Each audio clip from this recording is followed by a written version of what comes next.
온 세상이 가려 나 복을 전하리 남은 백성 모두 나와서 주 말씀 들으라 죄 중에 빠져서 헤매는 자들아 주님의 음성 듣고서 너 구원받으라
우리는 한 분이신 성부 하나님을 믿습니다. 그분은 전능하셔서 하늘과 땅과 이 세상에 보이고 보이지 않는 모든 것을 지으셨습니다. 우리는 한 분이신 주 예수 그리스도를 믿습니다. 그분은 모든 시간 이전에 성부에게서 나신 하나님의 독생자이십니다. 그분은 하나님에게서 나신 참 하나님이시오 빛에서 나신 빛이시오 참 하나님에게서 나신 참 하나님이시며 성부와 같은 분으로 나음과 지음받은 분이 아닙니다. 오히려 그분을 통해서 만물이 지음을 받았습니다. 그분은 우리와 우리의 구원을 위하여 하늘로부터 내려오시어 성령의 능력으로 동정녀 마리아에게서 태어나 참 인간이 되셨습니다. 우리 때문에 본디오 빌라도 치하에서 십자가형을 받아 죽임을 당하고 묻히셨으나 성서의 말씀대로 사흘 만에 부활하셨습니다. 그분은 하늘에 올라 성부 오른편에 앉아 계십니다. 그분은 산 이와 죽은 이를 심판하러 영광 가운데 다시 오실 것입니다. 그리고 그분의 나라는 끝이 없을 것입니다. 우리는 주님이시며 생명을 주시는 성령을 믿습니다. 성령은 성부로부터 나오시어 성부와 성자와 더불어 예배와 영광을 받으시고 예언자들을 통하여 말씀하고 계십니다. 우리는 하나이고 거룩하며 보편적이고 사도적인 교회를 믿습니다. 우리는 죄를 용서하는 한 세례를 믿습니다. 우리는 죽은 이들의 부활과 오고 있는 세계에서 살게 될 것을 믿습니다. 아멘. 예레미야 20장 7절에서 13절 말씀입니다. 여호와여 주께서 나를 권유하심으로 내가 그 권유를 받았사오며 주께서 나보다 강하사 이기셨으므로 내가 조롱거리가 되니 사람마다 종일토록 나를 조롱하나이다. 내가 말할 때마다 외치며 파멸과 멸망을 선포함으로 여호와의 말씀으로 말미암아 내가 종일토록 치욕과 모욕거리가 됨이니이다. 내가 다시는 여호와를 선포하지 아니하며 그의 이름으로 말하지 아니하리라 하면 나의 마음이 불붙는 것 같아서 골수에 사무치니 답답하여 견딜 수 없나이다. 나는 우리의 비방과 사랑이 두려워함을 들었나이다. 그들이 이르기를 고소하라 우리도 고소하리라 하오며 내 친한 것도 다 내가 실족하기를 기다리며 그가 혹시 유혹을 받게 되면 우리가 그를 이기어 우리 원수를 막자 하나이다. 그러하오니 여호와는 두려운 용사 같으시며 나와 함께하심으로 나를 박해하는 자들이 넘어지고 이기지 못할 것이오며 그들은 지혜를 행하지 못함으로 큰 치욕을 당하오리니 그 치욕은 길이 잊지 못할 것이니이다. 의인을 시험하사 그 패고와 심장을 보시는 만군의 여호와여 나의 사정을 주께 아뢰었은즉 주께서 그들에게 보복하심을 나에게 보게 하옵소서. 여호와께 노래하라 너희는 여호와를 찬양하라 가난한 자의 생명을 행한 자의 손에서 구원하셨음이니라. 아멘. 마태복음 10장 24절에서 39절 말씀입니다. 제자가 그 선생보다 또는 종이 그 상전보다 높지 못하나니 제자가 그 선생 같고 종이 그 상전 같으면 족하구나. 집주인은 날 세우리라 하였거늘 하물며 오직 사람들이랴. 그런즉 그들을 두려워하지 말라. 감추인 것이 드러나지 않을 것이 없고 숨은 것이 알려지지 않을 것이 없느니라. 내가 너희에게 어두운 데서 이루는 것을 광명한 데서 말하며 너희가 귓속말로 듣는 것을 집 위에서 전파하라. 몸은 죽여도 영혼은 능히 죽이지 못하는 자들을 두려워하지 말고 오직 몸과 영혼을 능히 지옥에 멸하실 수 있는 이를 두려워하라. 참새 두 마리가 한 아싸리에 문에 팔리지 않느냐. 그러나 너희 아버지께서 허락하지 아니하시면 그 하나도 땅에 떨어지지 아니하리라. 너희에게는 머리털까지 다 세신 바 되었나니 두려워하지 말라. 너희는 많은 참새보다 귀하니라.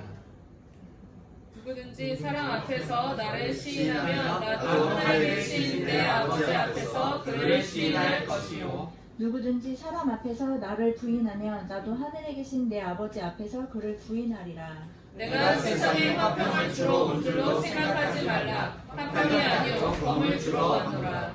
내가 온 것은 사람이 그 아버지와 딸이 어머니와 며느리가 시어머니와 불화하게 하려 함이니 사람의 원수가 자기 집안 식구리라. 아버지나 어머니를 나보다 더 사랑하는 자는 내게 합당하지 아니하고 아들이나 딸을 나보다 더 사랑하는 자도 내게 합당하지 아니하며 또 자기 십자가를 지고 나를 따르지 않는 자도 내게 합당하지 아니하리라. 자기 목숨을 얻는 자는 잃을 것이요 나를 위하여 자기 목숨을 잃는 자는 얻으리라. 아멘. 로마서 6장 1절에서 11절 말씀입니다. 그런즉 우리가 무슨 말을 하리요 은혜를 더하게 하려고 죄에 거하겠느냐. 그럴 수 없느니라. 죄에 대하여 죽은 우리가 어찌 그 가운데 더 살리요. 무릇 그리스도 예수와 합하여 세례를 받은 우리는 그의 죽으심과 합하여 세례를 받은 줄을 알지 못하느냐. 그러므로 우리가 그의 죽으심과 합하여 세례를 받음으로 그와 함께 장사되었나니 이는 아버지의 영광으로 말미암아 그리스도를 죽은 자 가운데서 살리심과 같이 우리로 또한 새 생명 가운데서 행하게 하려 함이라. 만일 우리가 그의 죽으심과 같은 모양으로 연합한 자가 되었으면 또한 그의 부활과 같은 모양으로 연합한 자도 되리라. 우리가 알거니와 우리의 옛사람이 예수와 함께 십자가에 못 박힌 것은 죄의 몸이 죽어 다시는 우리가 죄에게 종노릇하지 아니하려 함이니 이는 죽은 자가 죄에서 벗어나 의롭다 하심을 얻었음이라. 만일 우리가 그리스도와 함께 죽었으면 또한 그와 함께 살 줄을 믿노니 이는 그리스도께서 죽은 자 가운데서 살아나셨음에 다시 죽지 아니하시고 사망이 다시 그를 주장하지 못할 줄을 알미로라. 그가 죽으심은 죄에 대하여 단번에 죽으심이요 그가 살아계심은 하나님에게 대하여 살아계심이니 이와 같이 너희도 너희 자신을 죄에 대하여는 죽은 자요 그리스도 예수 안에서 하나님께 대하여는 살아있는 자로 여길지어다. 아멘. 네, 오늘 우리는 은혜의 전달자라는 주제로 우리 함께 하나님 말씀 나누도록 하겠습니다. 제가 좀 방황하는 시간을 갖다가 30대에 죽게 돌아온 다음에 제일 이렇게 마음에 와닿았던 말씀이 한 구절이 있었습니다. 방황하다 온 게 이제 하나의 포인트인데 하다 오니까 제가 뭘 했는지 알잖아요. 근데 야 내가 하나님께 은혜 가운데 들어갈 수 있을까 뭐 이런 마음을 갖고 있었을 때 그때 읽었던 말씀이 로마서 5장 20절 말씀인데 죄가 더한 곳에 은혜가 더욱 넘친다 라는 말씀이었습니다. 죄가 더한 곳에 은혜가 더욱 넘친다. 사람들은 끊임없이 인간이 죄를 가진 존재라고 하는 것을 부인합니다. 여러분도 혹시 그랬습니까? 만약에 누군가 여러분한테 당신은 죄인입니까? 라고 묻는다면 여러분 어떻게 대답할 것 같습니까? 제가 오래전에 택시 타고 이렇게 이동 중에 제가 목사라는 것을 이렇게 알던 기사분이 저한테 이 죄에 대해서 물으신 적이 있었어요. 제가 짧은 시간에 그 죄에 대해서 설명할 길이 없다 보니까 저도 모르게 이렇게 설명을 했는데 사랑이 아닌 모든 것은 죄입니다. 사랑이 아닌 모든 것은 죄입니다. 내가 사랑하는 사람만 사랑하고 사랑할 수 없는 사람은 내가 미워한 사랑이 아닌 마음을 품는 것은 모두가 다 죄입니다. 그 죄는 우리를 죽입니다. 여러분 생각 어떠십니까? 그런 것 같습니까? 안 믿는 분도 이 말에 동의하시던데 사도 요한이 요한일서 4장에서 이렇게 말합니다. 사랑하지 아니하는 자는 하나님을 모르나니 이는 하나님은 사랑이십니다. 누구든지 하나님을 사랑하노라 하고 형제는 미워하면 그는 지금 거짓말을 하는 자니 보이는 형제를 사랑하지 않는 그 사람은 보이지 않는 하나님을 사랑할 수 없다.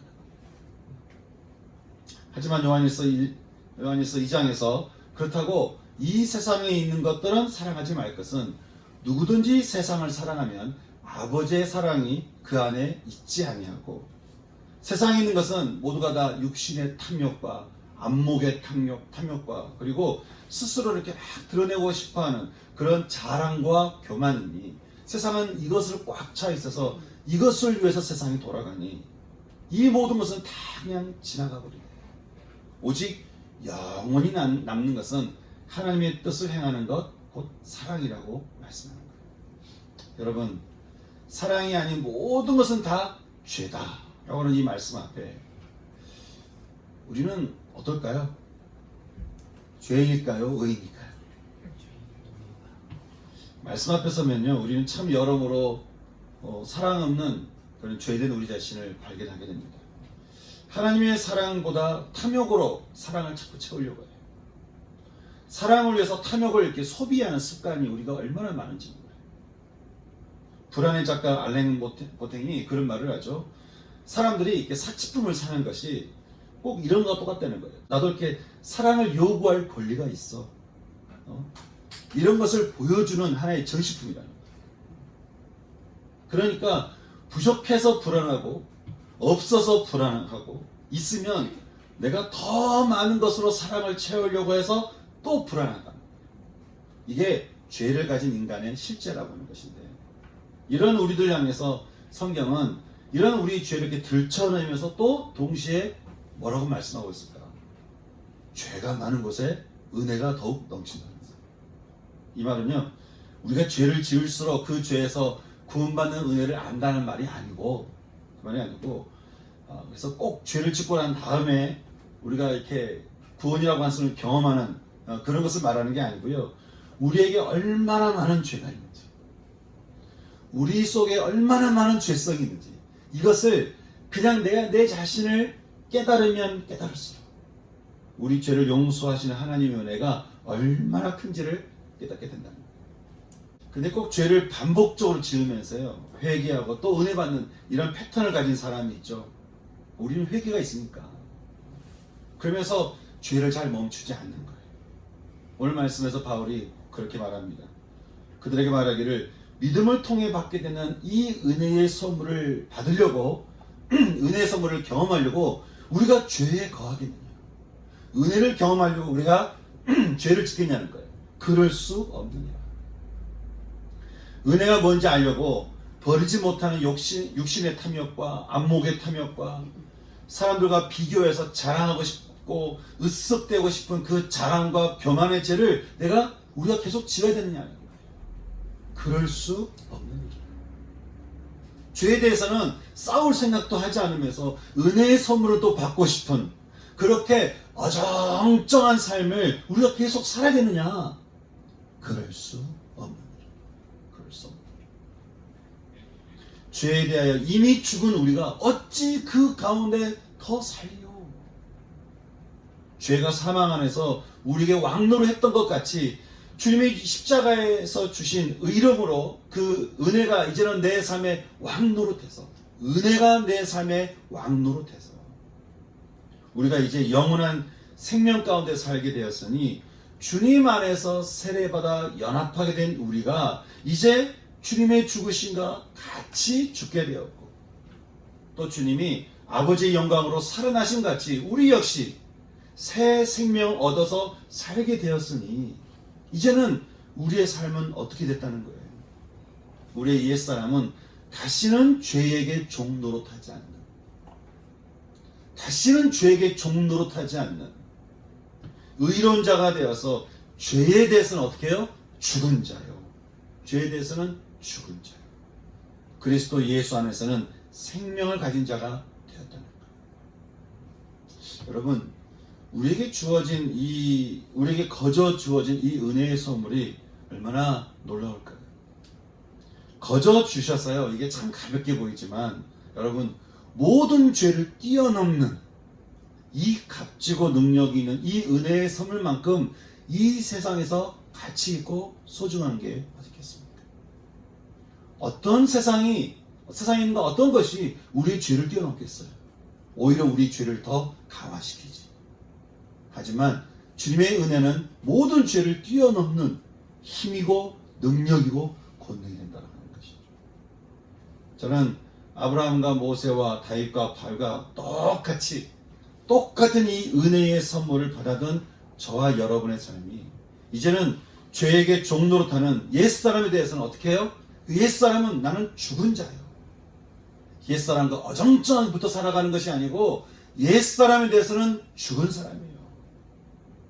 그건 죽은 자예요. 예수 안에서 나는 생명을 가진 자, 생명의 삶을 가진 자를 여길 수 있는 저는 그런 믿음이 저와 여러분 가운데 있기를 소망합니다. 네, 여러분 참 이 놀라운 소식이 여러분 이 우리에게까지 전해지기까지는요 이게 참 결코 쉽지 않은 여정이 있었습니다. 죄에 익숙한 사람들이 이 소식을 잘 듣기를 좋아하지 않아요. 죄에 익숙한 사람들이 이 소식을 거부하고 듣기를 거절하고 아니 이 소식을 전하는 사람들을 얼마나 많이 핍박하고 죽이고 배척하고 박해한지 모르는 거예요. 우리에게 그냥 전해진 복음이 아니라는 것이죠. 오늘 우리가 읽은 선지서에서 이 은혜의 선물을 전하면서요 고통받는 한 선지자가 등장합니다. 예레미야 선지자죠. 이미 기울어진 유다의 마지막 역사 속에서 어떻게든 은혜의 선물을 전하려고 모든 위험을 무릅쓰고 복음을 전하는데 이 남유다 사람들의 그 마음이 하나님께 잘 돌아가지 않는 거예요. 아니 오히려 예레미야를 조롱거리를 만들면서요 종일토록 예레미야를 조롱하는 거죠. 여러분 이 말은 이게 무슨 말만 하면 옆에서 비웃는 거예요. 이 은혜의 소식을 전하면 이 은혜의 소식을 들으면서 그 은혜 소식을 마음에 품는 것이 아니고 야 그게 맞겠냐 그래서 뭐 사람이 살겠냐 은혜의 이 복음에 대해서 비웃으면서 판단하면서 비난하면서 정죄하면서 그 소식을 듣지 않는 거예요. 오히려 예레미야의 말을 비웃는 거예요. 여러분이 은혜의 선물 누군가에게 전하는데 듣는 사람들이 계속 여러분을 비웃으면서 하루 종일 여러분 옆에서 비난하고 판단하고 조롱하면 여러분 어떨 것 같습니까? 게다가 이 은혜의 선물을 거절하면 파멸과 멸망이 전해질 것에 대해서 계속 선포하는데 이제는 그 소식을 들었던 이스라엘 백성들이 듣기 싫은 거죠. 그러니까 예레미야를 대놓고 아주 인격적인 모독의 말을 하면서 아주 비열하게 웃음으로 예레미야를 조롱하기 시작합니다. 이게 예레미야 마음을 얼마나 상하게 했는지 오늘 7절 말씀 보니까 예레미야 그렇게 말을 해요. 이걸 원어를 좀 풀어보니까 좀 흥미로운 얘기가 됐는데 이렇게 말한 거죠. 내가 그들에게 은혜의 선물을 전하는 게 하나님이 나를 유혹하셨기 때문이라는 거예요. 어차피 안 듣는데 아무도 안 듣는 말을 나 혼자 떠들어대고 있으니까 이게 하나님 나를 유혹해가지고 나를 이게 얘기했다는 거예요. 또 하나님이 나보다 강하시긴 하니까 내가 전할 수밖에 없긴 하지만 사실 안 되는 일을 계속 이렇게 하고 있는 게 꼭 내가 뭔가 속고 있는 기분이라는 거예요. 마음이 상해도 아주 단단히 상한 예레미야인 거예요.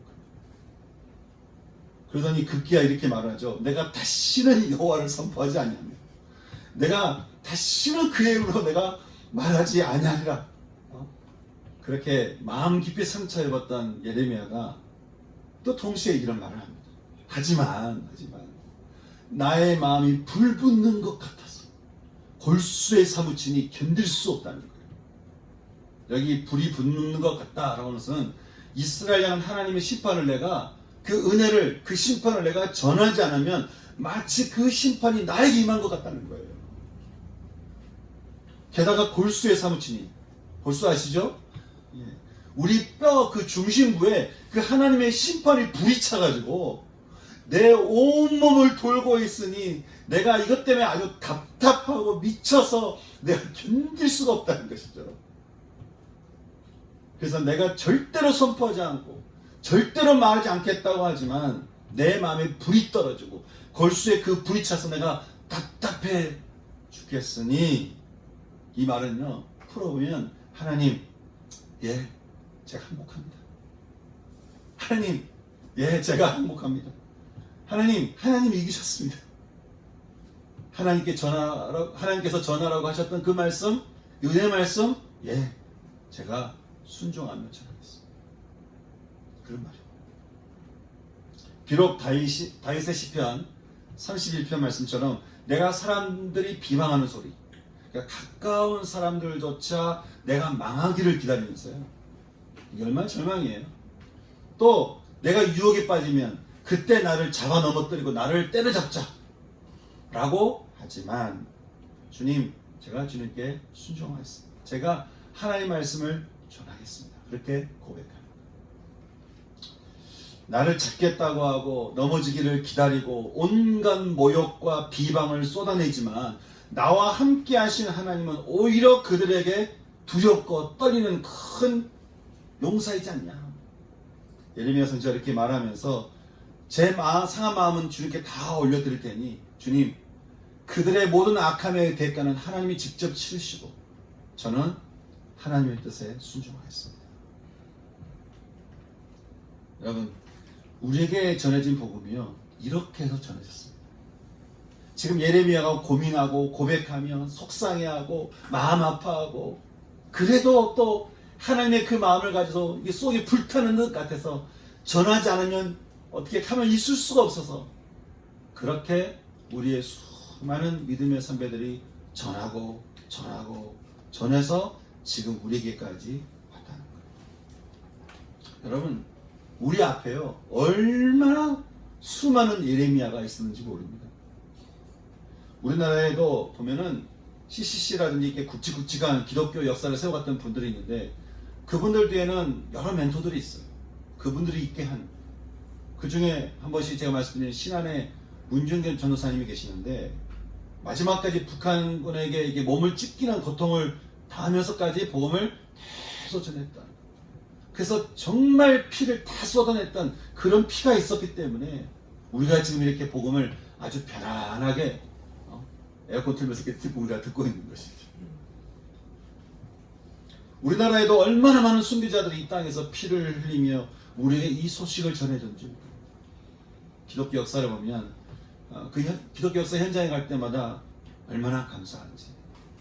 그런데요, 예레미야 시대를 보면 참 이렇게 아무리 전해도 잘 듣지 않고 모든 사람이 이 소식을 들으면서 비방하고 웃으면서 판단하고 정죄하고 비판하고 심지어는 죽이려고까지 그렇게 하는데 도대체 예레미야는 누구에게 끝까지 이 복음을 그래도 이렇게 전하고 있었던 것일까?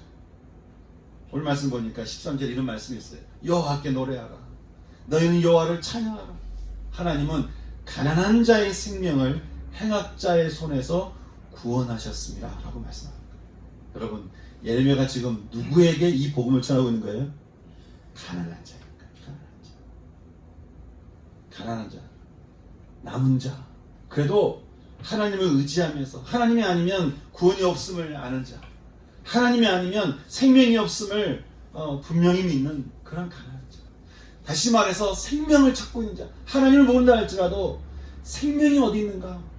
생명을 찾고 있는 자, 생명의 소식을 듣기를 원하는 자, 생명의 소식에 대해서 내가 듣기를 갈망하는 자. 세상에서 생명을 찾는 게 아니고 세상에서 생명이 없다는 사실을 아는 사람. 그 가난한 자를 찾는 거예요. 한 주간에 대구에서 우리 여름 수련회 되고 이기루 목사님과 함께 교제하는데 목사님이 그런 얘기를 하는 거예요.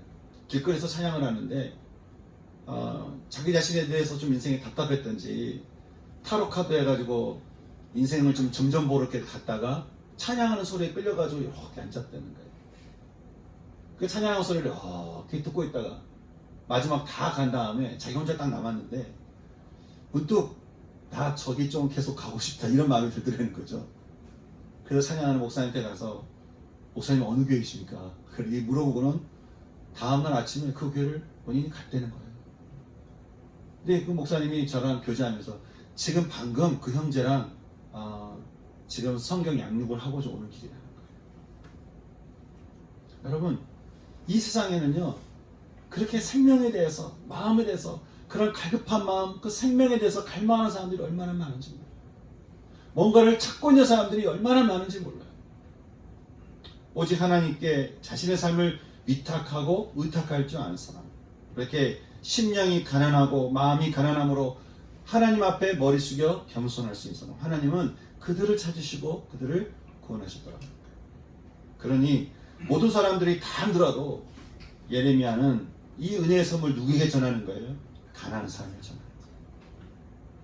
사랑하는 성도 여러분, 저는 우리가 직접적이든 아니면 삶의 고통을 통해서 가난함을 배웠던 가난함의 순간에 들려온 이 복음의 소식 앞에 저는 우리가 이렇게 마음을 높은 데 두지 않고 도리어 낮은 데 처하면서 스스로 지혜 있는 채 하지 않고 지혜의 근본이신 하나님을 바라보면서 겸손하게 머리 숙일 수 있는 저와 여러분 될 수 있기를 소망하는 것입니다.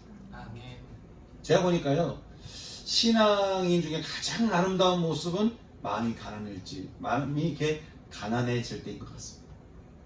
마음이 가난한 사람은요, 보면 별로 판단할 마음이 없어져요. 마음이 가난한 순간에 우리가 들어서잖아요. 그러면 사람들이 다 사랑스러워져요. 사람들을 긍휼히 여겨지게 돼요. 불쌍히 여기게 돼요. 저는 오늘 십자가의 주님 앞에 겸손히 나갈 때 우리 가운데 있는 모든 교만함과 모든 그 악의 고집과 모든 탐욕의 습관을 주님 앞에 다 회개하면서 주님이 주시는 은혜의 선물을 온전히 받아 누릴 수 있는 저와 여러분 될 수 있기를 주님의 이름으로 축원합니다. 아멘. 아멘. 마귀가 조종하고 있는 이 세상은요, 하지만 좀처럼 가난하기를 좋아하지 않죠. 그래서 은혜의 선물을 받기보다 탐욕을 받는 것을 더 좋아하도록 우리를 자꾸 부추깁니다. 그래서 마치 은혜보다 탐욕이 당연한 것처럼 우리를 미혹하고 미워하고 박해하고 핍박하는 것을 거리끼지 않죠. 그러니 주님이 이 시대에 은혜의 선물을 나눌 때에 우리 역시 예레미야처럼 참 낙담할 수 있는데 이에 대해서 주님이 마태복음에서 이렇게 말씀하시죠. 너희는 두려워하지 말라. 은혜를 받아서 이제는 은혜의 전달자로 부름받은 제자들에게 말씀하시기를 너희는 두려워하지 말라. 너희는 너희에게 대하는 세상을 두려워하지 말라. 아무리 듣지 않고 따르지 않고 모른 척해도 복음이라고 하는 것은 드러나지 않을 것이 없고 알려지지 않을 것이 없으니 복음은 반드시 세상 한가운데로 드러나서 복음은 모든 세상 가운데 한가운데에서 알려져서 결국에 모든 세상 가운데 복음이 결국 승리하게 될 거예요. 너희는 그 복음이 승리하는 세상을 결국 보게 될 거예요. 아멘. 우리에게 말씀하는 거예요. 그러니까 제자들에게 말합니다. 너희는 어두운 데서 말하고 너희 귀에 조용히 들려준 것, 즉 내가 너에게 레마로 들려준 모든 그 말씀들을 이제 밝은 데로 나가서 전하라는 거예요. 온 세상 가운데 나가서 전하라는 거예요. 그리고 옥상에 올라가서 온 세상 가운데 나가서 큰 소리로 전파하라는 것이죠. 그러면 이 복음이 전파될 때 먼저는 전하는 사람과 또 아버지가, 딸이 어머니와 며느리가 시어머니와 어떤 일이 벌어지느냐, 불화하는 일들이 일어나게 될 거라고 말씀합니다. 주님이 그런 말씀하셨죠. 왜 이렇게 말씀하셨는지 처음에는 우리 잘 모를 수 있는데, 내가 온 것은 세상에 화평을 주러 온 것이 아니라는 거예요. 나는 이 세상에 온 것은 검을 주러 왔다는 것이죠. 여러분, 이게 어떤 말일까요? 죄에 익숙한 사람들의 세상 가운데 들어가서 그 길과 다른 길을 가면서 다른 길로 인도하니까 사람들이 그 말을 잘 듣지 않죠. 다들 자기가 익숙해져 있는, 다시 말해서 우리가 이 세상은 다 탐욕에 익숙해져 있잖아요. 탐욕에 익숙해져 있는, 뭔가를 자꾸 가지려고 하고 소유하는 것에 익숙해진 세상 가운데 가난에 대해서 이야기를 하고, 내려놓음에 대해서 얘기를 하고, 포기에 대해서 얘기를 하고, 죽는 것에 얘기를 하면 이것을 참 듣는 것을 기뻐하는 사람인 반면에 대부분 사람들이 참 듣기를 원치 않는다고 하는 거예요. 그러니까 들으면 들을수록 또 다른 길을 계속 안내할수록 사람들이 짜증을 내는 거예요. 그러니까 어떻게 해요? 화평하기보다 서로 불화하게 되는 것이죠. 제가 교회에서도 여러분뿐만 아니라 다른 데서의 복음을 전하다 보면 항상 그건 동일한 현상인 것 같아요. 교회 안에서도 복음을 전하면 이 복음에서 듣는 사람이 있고, 복음에 대해서 자기가 마음속에서 원하지 않는 얘기를 하면 거절하는 것이죠. 별로 좋아하지 않는 거예요. 그래서 어떤 이는 너희를 모욕하고 비방하며 핍박하고 겁박할 수 있지만 주님이 말씀합니다. 너희는 그들을 두려워하지 마라. 세상 사람들을 두려워하지 마라. 세상 사람들의 반응에 두려워하지 마라. 오직 너희가 두려워할 것은 너희의 몸과 마음에 핍박하는 이 세상이 아니라 너의 영혼을, 사람의 영혼을 능히 지옥 가운데로 보낼 수 있는 자를 두려워하라. 은혜의 선물을 받아도 너희가 누구냐? 주님 말씀하시기를 너희가 어떤 존재냐? 참새 2마리가 한 아시리온에 팔지 않냐는 거예요. 여러분이 한 아시리온이 하루 일당이 한 데나리온이라고 했을 때 한 데나리온에 16분의 1 정도 해당되는 게 한 아시리온이거든요.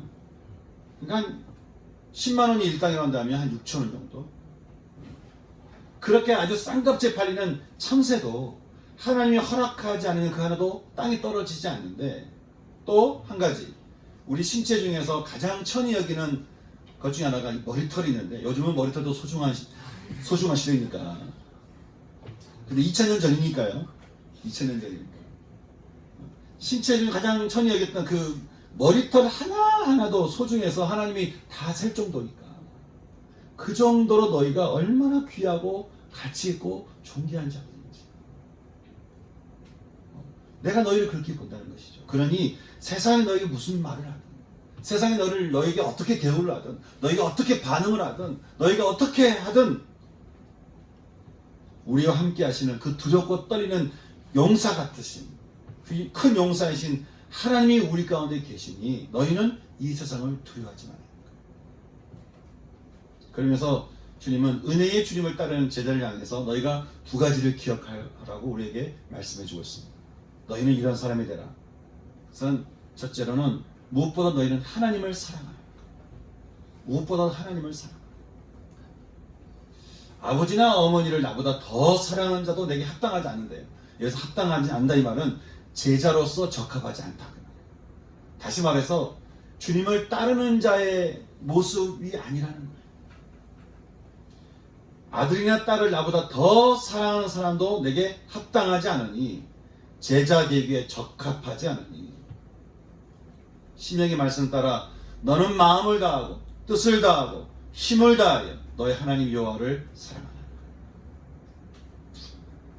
하나님께서 이렇게 모든 것의 우선순위에서 하나님을 사랑하라고 말씀하신 이유가 있죠. 그것은 사랑의 근원이 하나님께 있기 때문에, 생명의 근원이 하나님께 있기 때문이고요. 지혜의 근본이 하나님께 있기 때문에. 그래서 우리는 무엇보다도, 세상의 어떤 누구보다도, 여러분이 소중하다고 여기는 그 어떤 누구보다도, 심지어는 여러분의 자녀라 할지라도 그 자녀보다 먼저 여러분이 사랑하는 존재가 하나님이십니다. 은혜를 받은 성도 여러분, 그리고 은혜의 전달자로 부름받게 된 여러분, 저는 무엇보다도 저와 여러분의 신앙이 하나님을 사랑하는 것에 가장 우선순위를 둘 수 있는 그런 신앙이 저와 여러분의 신앙이 될 수 있기를 소망합니다. 마음을 다하여, 즉 내 감정과 내 생각과 내 의지를 다하여, 내가 품은 모든 뜻을 다하여, 내 마음과 육신의 힘을 다하여 하나님 여호와를 사랑하라고 하는 것이죠. 또 한 가지는 말씀하시기를 너희는 자기 십자가를 지고 나를 따르라는 거예요. 자기 십자가를 지고 나를 따르라. 자기 십자가를 지고 나를, 주님을 따르다라고 하는 것은요, 나는 죽고 오직 생명 되시는 주님을 따르는 삶을 살기로 내가 결정하는 것을 말합니다. 많은 그리스도인들이 예수님을 알지만 세상을 따릅니다. 예수님을 알지만 내가 따르는 것은 세상을 따라가요. 예수님을 잘 알아요. 하지만 세상의 탐욕을 따라가요. 세상의 자랑을 따라가요. 세상의 교만함을 따라가요. 세상이 이것이 빛이다 라고 얘기하면 거기에 내 마음을 빼앗겨요. 세상이 말하기를 이것이 정말 영광스럽다 라고 얘기하면 그게 영광인 줄 알아요.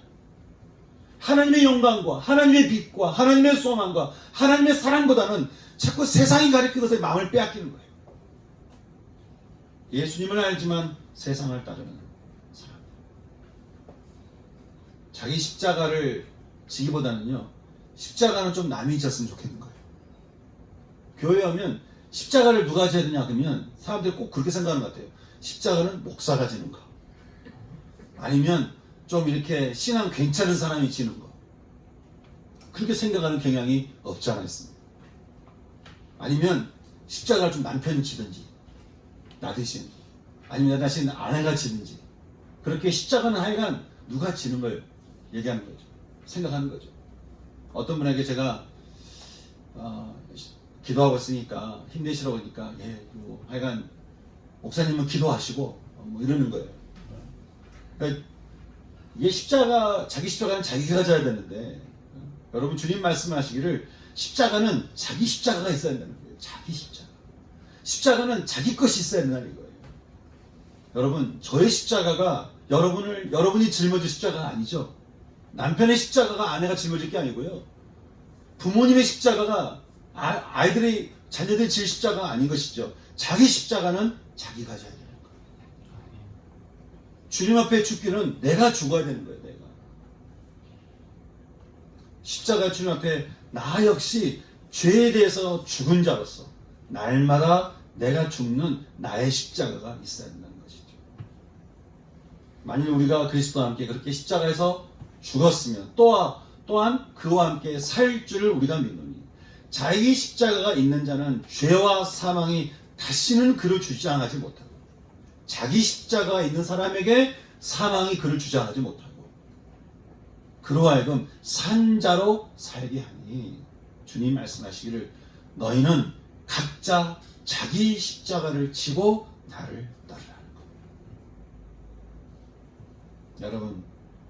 여러분 어떠십니까? 여러분의 십자가 있으십니까? 무엇보다도 누구보다도 하나님을 사랑하며 각자 자기 십자가를 지고 나를 따르는 것이 은혜의 주님을 따르는 삶이라고 하는 것인데, 사랑하는 성도 여러분, 죄가 더한 곳에 더욱 넘치는 은혜의 선물을 받았던 여러분, 죄에 대해서는 죽은 자요 예수 안에서 생명을 가진 자로 부름받게 된 여러분, 시대를 거쳐서 멈추지 않고 이 구원의 소식을 전해준 이 은혜의 전달자에 이어서 또 죽음으로 이 은혜를 우리 손에 전해주신 십자가의 그 예수님을 따라서, 저는 무엇보다도 먼저 우리가 하나님 앞에 좀 가난했으면 좋겠어요. 하나님 앞에 우리가 좀 가난했으면 좋겠어요. 다시 가난한 마음으로 돌아갔으면 좋겠어요. 저는 저도 그렇지만 우리 모든 성도님들이 늘 가난한 자리를 좋아하며 사랑하며 늘 가난함으로 돌아갔으면 좋겠어요. 그래서 누구보다도 하나님을 사랑하기를 좋아하고 내가 져야 할 나의 십자가를 지면서 살아가는 삶, 이것이 우리의 삶이 된다고 하는 것이죠. 왜냐하면 저와 여러분에게 주어진 이 은혜는 또 누군가에게 흘러가야 돼요. 또 누군가를 살려야 돼요. 그렇게 해서 모든 열방이 주께 돌아오는 것이 우리를 향한 하나님의 뜻이기 때문에 그렇다. 은혜를 받아 이제는 전달자가 된 여러분, 이 시간 십자가의 주님 앞에 나의 십자가를 가난함으로 겸손함으로 지면서 여러분 우리 주님 앞에 함께 나가지 않겠습니까? 그래서 나를 죽은 자로 여기며 또 나를 살리신 하나님께 감사하며 그 하나님을 내가 사랑하며 무엇보다 누구보다 하나님을 그렇게 사랑하며 그 고백할 수 있는 저는 이 시간 저와 여러분 되었으면 좋겠습니다. 그래서 이 시간에 우리가 주님 앞에 그 십자가 앞에 나가서 같이 기도하는 시간을 가졌으면 좋겠습니다. 십자가 앞에 나가서 기도할 때 먼저는 기도할 것이 가난한 일. 복음은 가난한 자에게 전해진다고 했으니까 여러분 주님 앞에 우리 가난함의 심령을 가지고 십자가 앞에 나가십시오. 혹시 여러분 가운데 하나님이 절대 있지 않는, 내가 다른 것이 다 없다 할지라도, 내가 아무것도 없다 할지라도, 내가 누구보다도 무엇보다도 하나님을 사랑해요. 여러분 그런 가난한 마음이 여러분 가운데 있으신지, 만약에 그 가난한 마음에 이런저런 불순물이 껴있다고 한다면 여러분의 탐욕과 여러분의 교만과 그리고 여러분의 정욕에 대해서 하나님 앞에 회개하면서, 하나님 이 시간 우리를 용서하시 주님 앞에 제가 회개합니다. 저를 십자가 보일 피로 제 속사람을 깨끗하게 씻어주시옵소서. 그렇게 함께 기도할 수 있는 시간이 됐으면 좋겠고, 그렇게 여러분 기도하시면서 나를 용서해 주시고 새롭게 해주신 주님께 감사하면서 사랑의 고백을 드릴 수 있는 시간 됐으면 좋겠습니다. 같이 기도할까요? 같이 기도하겠습니다. 하나님 아버지, 이 시간 주님 앞에 주의 십자가 앞에 나가서 하나님 우리가 겸손한 하나님 가난함으로 하나님 우리가 주 앞에 기도합니다. 하나님 가난한 자에게 복음을 전하시고 생명을 주신 주님, 하나님 우리가 언제나 주님 주시는 은혜 안에 살아가는 가난한 자 되기를 원합니다. 또 은혜의 전달자로 우리를 불러주셔서 세상을 두려워하지 말고 담대히 복음을 전하라고 말씀하신 주님, 에레미야 선지자와 같이 이 세상을 향한 하나님의 그 뜨거운 마음이 우리 가운데 들어와서 전하지 않으면 답답하게 견딜 수 없는 그 마음이 하나님 우리의 마음 될 수 있도록 주님 우리를 불쌍히 여겨주시고 우리를 붙잡아 주시옵소서. 늘 주의 마음 품고 살아가는 죄를 되게 하여 주시고 하나님 은혜의 전달자로 하나님 기꺼이 삶을 살아갈 수 있는 하나님 성도를 될 수 있도록 자기 십자가를 기꺼이 지고 늘 하나님을 사랑하며 살아가는 우리 성도를 될 수 있도록 주님 인도하여 주시옵소서. 그렇게 함께 해주시기를 기도하고 함께 주님을 싸우며 감사드리고 예수님의 이름으로 기도드렸습니다.